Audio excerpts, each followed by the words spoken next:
तसं काय करायचं आहे, आपल्याला हे जग घालवायचं आहे आणि ब्रह्मस्वरूप आपल्याला प्रकट करायचं आहे.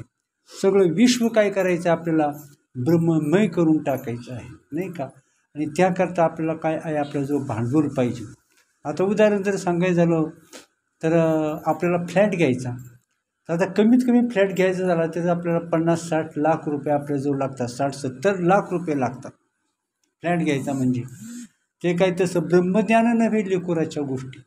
फ्लॅट घ्यायचा म्हणजे कोणाचंही काम नाही. तर एक जर म्हटला की माझ्या बऱ्याच मित्रांनी फ्लॅट घेतला, मी सुद्धा फ्लॅट घेतो म्हटलं, नाही का.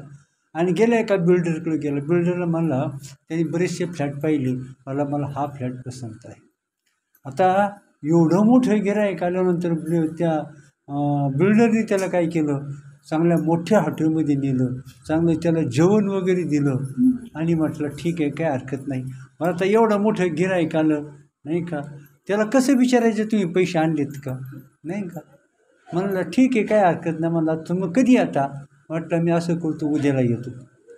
त्याला जेवण वगैरे घातलं, त्याचा खूप सन्मान केला, नाही का. टॅक्सीतून स्वतःच्या खास फिरवलं, नाही का. चांगलं पंचतारांकितमध्ये जेवण दिलं आणि म्हटलं या उद्याला, मग आपण उद्याला पुढचा व्यवहार आपण करू.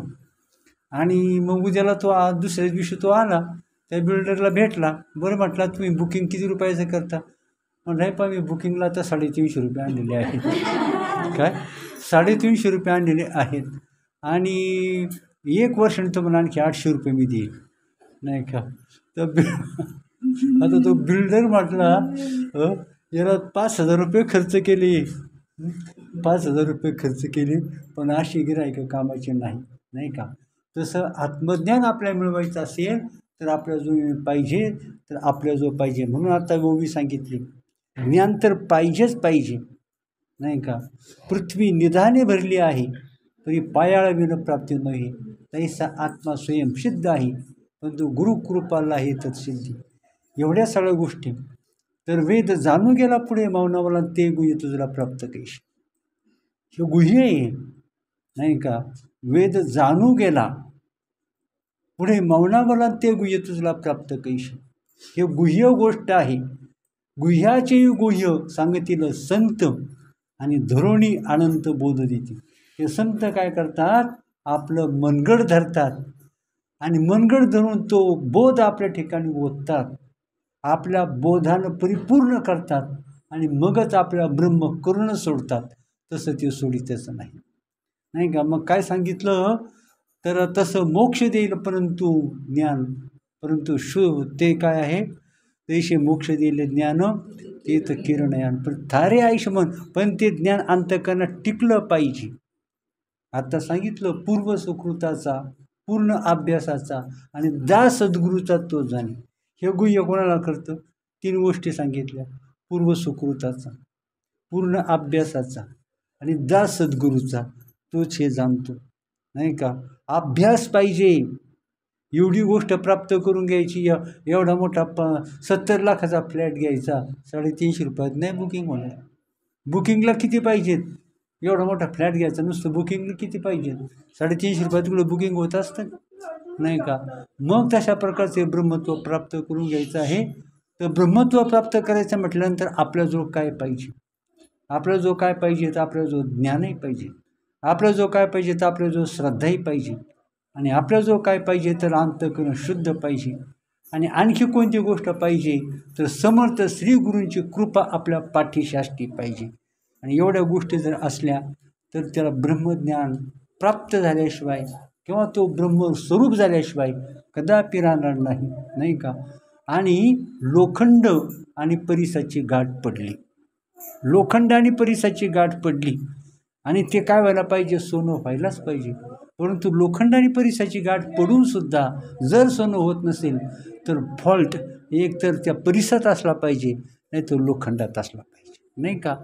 तसं आत्मज्ञान जर होत नसेल, आत्मगुरू आणि शिष्य दोघं एकत्र आले, समर्थ श्री गुरु आणि समर्थ अशा प्रकारचा त्याच तोडीचा शिष्य जर एकत्र आले, भगवंत आणि अर्जुनाची, श्री हरी आणि अर्जुनाची गाठ पडली, गीता तत्वाचा तिथं उपदेश केला आणि तिथं ब्रह्मज्ञानाचा साक्षात पाऊस पडला आणि अर्जुन काय झाला, साक्षात ब्रह्मरूप होऊन श्रीहरींच्या पुढे उभा राहिला. आणि ते अर्जुनाचं ब्रह्मरूप पाहून श्रीहरींनासुद्धा अत्यानंद झाला. कारण आपण जे रूपाची फळाची लागवड केली तर ते काय झालं, बहरास आलं. आणि म्हणून पहा तर चतुर्भुज रूप पाहिले, चतुर्भुज रूप पाहिले, किती आहे मी आनंदात, सोड रे माझा हात, मला जाऊ दे म्हणजे. ह्या जन्मामध्ये मिरची भाकरी खावी, अर्धपोटी राहावं, फाटकी तुटकी वस्त्र घालावीत, मान सन्मानाला काय करावं, झटकून टाकावं आणि एकाग्रतेने आत्मीयतेने आत्मचिंतन करावं. म्हणजे त्याला काय होतं, अत्युच्च अशा त्या स्थितीची आणि ज्ञानाची त्याला प्राप्ती होते आणि त्रिभुवनात त्याच्यासारखा भाग्यवंत असा तोच ठरला जातो. एक अजून मुद्दा अशा प्रकारचा विचार करण्यासारखा आवश्यक मला वाटला तर तो म्हणजे की एखादा की त्याची श्रद्धा खूप आहे, जबरदस्त श्रद्धा आहे, परंतु त्याच्याजवळ एवढं ज्ञान पेलवण्याची क्षमता त्याच्याजवळ नाही, एवढा ज्ञानाचा प्रचंड साठा त्याला जमवता आला नाही. आणि परंतु तो मात्र श्रद्धेचा साक्षात जिवंत अशा प्रकारचा पुतळा, मग त्याला गती कोणती. तेव्हा श्रीहरीने सुंदर त्या अर्जुनाच्या प्रश्नाला उत्तर दिलं का, हे अर्जुना, तर माझा भक्त हा कधीही नष्ट होत नाही. काय सांगितलं, एक श्लोक आहे की त्या ठिकाणी भगवंत सांगतात की माझ्या भक्ताचा नाश कधीच नाही. म्हणजे भगवंताची सेवा कधीच वाया जात नाही, माझ्या भक्ताचा नाश कधीच नाही. जरी त्याच्याजवळ आत्मज्ञान नसलं परंतु त्याचे श्रद्धेच्या बळावर, केवळ श्रद्धेच्या बळावर सर्वसामान्य जगाला काय असतात, दुर्लभ अशा प्रकारचे भोग असतात. तर ते उत्तम स्वर्गातले भोग त्याला सहज रीतीनं आपोआप आणि फुकट त्याला प्राप्त होतात. परंतु उत्तम भोग भोगत असताना त्याच्या अंतःकरणाची जडणघडण अशी झालेली असते की ते उत्तम भोगसुद्धा त्याला कसे अतिशय तुच्छ आणि कडवट वाटू लागतात.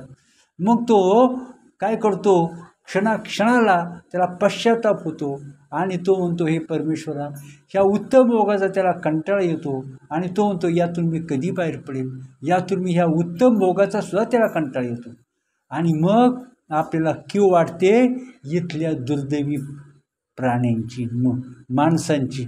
मग तो राजा असो किंवा किती मोठा श्रीमंत असो, किती मोठा अधिकारी असो, मंत्री असो किंवा कोणी असो, त्याची कीव वाटते किती क्षुद्र भोगामध्ये.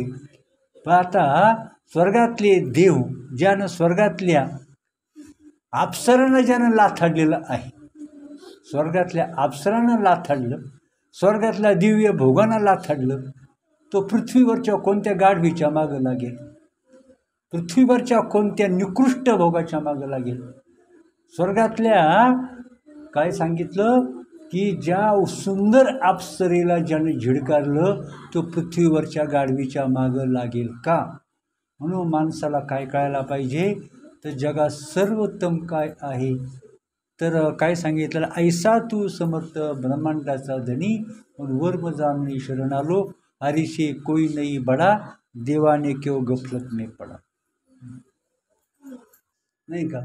म्हणजे आपल्या सासू सासऱ्याने काय केलं तेच आपण करायचे. त्यांनी कसा परमार्थ केला, त्यांनी कसा संसार केला, त्यांनी कसा परमार्थ केला, यात हे आपण पाहायचं आहे आणि त्याचा विचार करून आपण त्या मार्गाचा अवलंब करायचा आहे. डोळे झाकून त्या मार्गाचा अवलंब करायचा नाही. नाही का.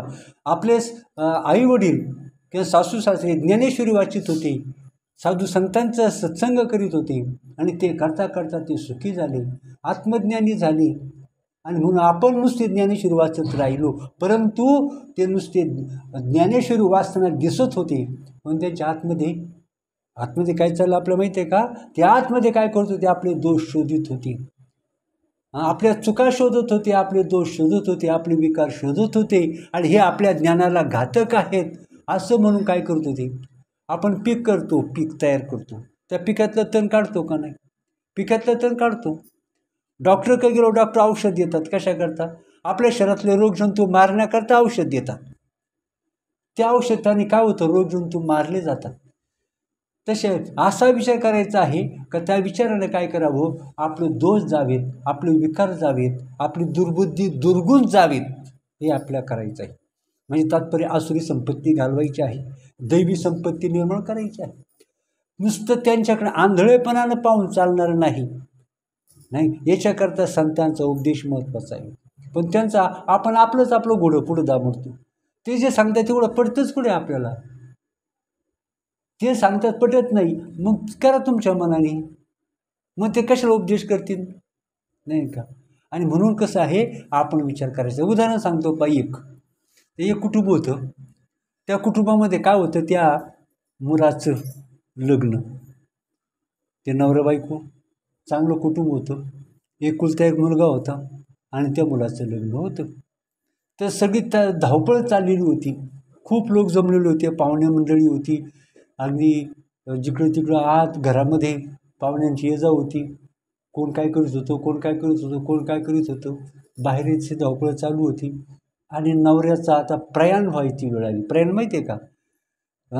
म्हणजे तो नवरदेव काय होतो, आपल्या घरून निघतो, गावातून निघतो आणि ज्या मुलीच्या गावाला जातो. कशाकरता? ते लग्नासाठी जात असतो. प्रयाण म्हणतात त्याला. तर आता घरात ते निघाले सगळे, चला चला म्हणले, गाड्या निघालेल्या आहेत. आता गाड्या जाऊन बसायचं, गाड्या तयार आहेत म्हणून सगळी धावपळ चालली. आणि काय झालं, त्या ती वरमाई होती ना, त्या मुलाची आई, ती निघाली, घाईघाई निघाली. तेवढ्यामध्ये काय झालं, जो तिच्या घरात जे मांजर होतं ना, तर त्या मांजरावर काय झालं, पाट्यावरचा वरोटा त्या मांजरावर पडला आणि ते मांजर मेलं. मांजर कशाने मेलं? घाईघाई गडबडीमध्ये तो वरोटा त्या मांजरावर पडला, ते मांजर मेलं. आता करायचं काय म्हणून घाईघाई तिने काय केलं, त्या जाता जाता म्हणले आता कुठं काय करायचं, वेळ नाही. आणि ते मांजर मेलेलं मरून पडलं होतं ना, त्याच्यावर तिनं पाटी घालून ठेवली, झाकण, नाही का? झाकण ठेवलं आणि तसंच ठेवलं. आणि आता म्हणले आता नंतर टाकून देऊ. आणि सगळं झालं. संध्याकाळी लग्न लागलं, सगळं वऱ्हाड आलं आणि संध्याकाळी वरात होती. सगळी वरात उरकली, वरात सगळी उरकली. आणि ती नवरी मुलगी जी होती ती घरात बसली होती, खुर्चीवर बसली होती. कोणाचं काय चालले, कोणाचं काय चालले ते पाहत होती.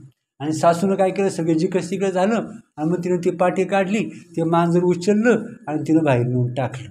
हे त्या नवऱ्या मुलीनं पाहिलं. नवऱ्या मुलीनं पाहिलं. त्यानंतर जवळजवळ 25 वर्षाचा काळ गेला. तिलाही मुलगा झाला, तिचाही मुलगा मोठा झाला, नाही का? तिचा मुलगा मोठा झाला, तिच्याही मुलाचं लग्न होतं. लग्नाच्या दिवशी सगळी धावपळ चालू होती. वराड निघायची वेळ झाली, सगळं वराड निघालं. चला चला म्हणले, गाड्या उभ्या आहेत. आता हिनं विचार केला, आपल्या सासूनं काय केलं होतं, वराड निघताना एक मांजर मारून टाकलं, ते झाकण करून ठेवलं. आपल्याला सुद्धा ते करायला पाहिजे. तिनं मांजर आधीच आणून ठेवलं होतं. काय केलं होतं, आपल्या सासूने जे केले तेच करायचं ना. एक मांजर आधीच आणून ठेवलं होतं. त्या मांजराला दूध प्यायला दिलं आणि वरून वरोटा टाकला, ते मांजर मेलं. आणि तिनं काय केलं, त्याच्यावर पाठी झाकण ठेवली का. आणि मग गेलं लग्न. आता म्हणलं आता राहू द्या, आलो पाहू. आणि लग्न लावून आली. त्या पोरीला म्हणली, सुनेला म्हणली, इथं खुर्ची बस. सुनेला म्हणली, इथं खुर्ची बस. आणि कोणाचं काय चाललंय ते लक्ष देऊन पाहायचं म्हणली, नाही का, आपल्या घरात काय चाललंय काय. ती बसली, तिनं ते पाठी उचलली, ते खालचं जे मांजर होतं ते उचललं आणि बाहेर नेऊन टाकलं. जे सासूने केलं तेच तिने केलं, नाही का. असं करायचं आहे का? असं आंधळेपणानं करायचं नाही. काय करायचं आहे, विचारानं आपल्याला जायचं आहे. ठीक आहे.